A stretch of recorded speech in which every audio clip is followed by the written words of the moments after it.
ช็อตนี่มาช็อตใหม่ถ้ามันมีแต่สีหัวเทียนสีหัวนึงพยักดีน้ำก่อนน่ะเป็นช็อตมันค้างเฮือนให้ตกแจ๊กกี่บ้านนึงมันต้องขนมอยู่นะลูกอ่ะ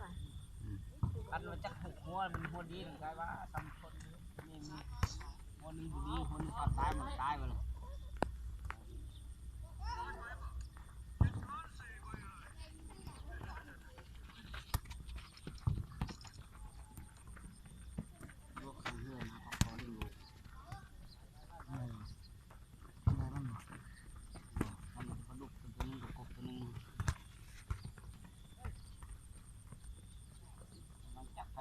มาสัตว์เอาสาวเมื่อไรแล้วก็ลูกสิไปดูลูกงานนี่ลูกเรียกนี่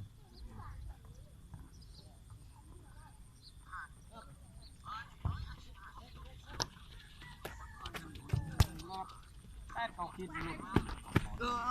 มันเห็นมันไปดูแล้วนั่งนี่เ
ลยสำนานแล้วปุ๊บพลิกปุ๊บให้บานไปข้างหน้าเนาะใช่ปะเฮ้ยก็คือจานที่จะเต้นตลอดนะก็ยังไงก็ต้องไปที่ตลอดพลิกเนาะถ้าจังหวะมาแล้วมาโอเคยังไงจังหวะนี้เนาะ